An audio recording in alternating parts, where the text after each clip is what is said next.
Well, Graham, for your team, your club, was that one of the great days? Yeah, it was. Yeah, we've had a bit of pain here this season in terms of not winning in front of our supporters. So we owed them one, and it's a special evening for us. A fantastic performance and an amazing result.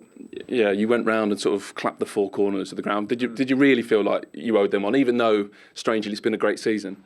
Yeah, exactly. Like I said before the game, in an ideal world, you want to get your points at home because it's in front of your supporters and makes everything feel better. But at the end of the day, the most important thing is you get the points. But it was nice for us today just to give the supporters a game, a performance, a memory.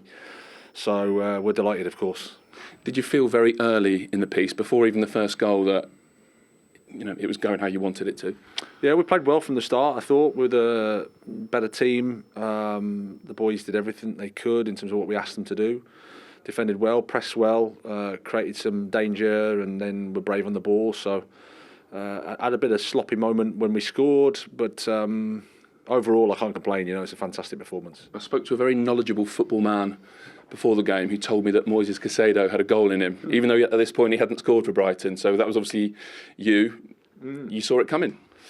Yeah, like I said, sometimes you get them right, sometimes you don't. But he's got the quality, he's got the ability to do it. It's just getting in the right place, and thankfully today he did. Great finish.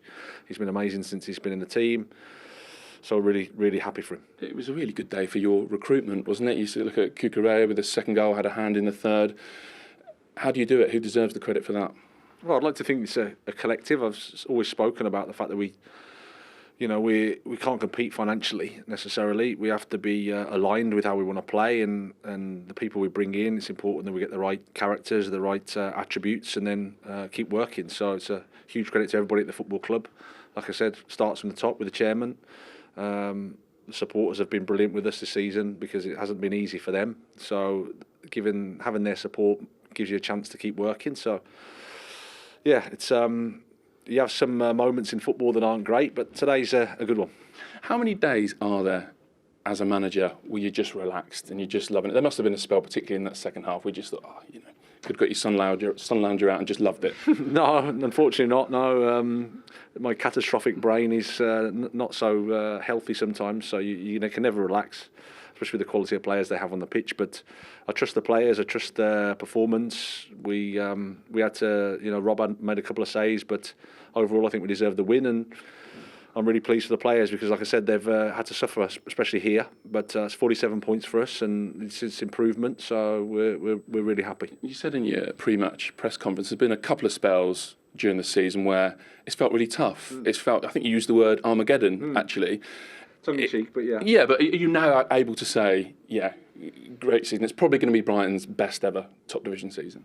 Yeah, and that's the irony. That's the learning point for us all, because you have to suffer because we're Brighton and Hove Albion. We're not some of the big guys. So there's going to be times where it's going to be tough for us, and the margins will go the other side, and we have to stick together. And I think we did that really well.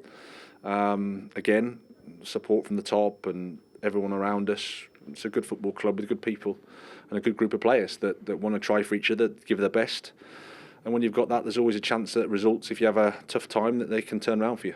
And from this brilliant season that you've had, what's the next step? You've obviously got people in demand. Success means that the vultures circle a little bit. You've got players, good players with 1 year left on their contract. What do you do next to stay ahead of the pack?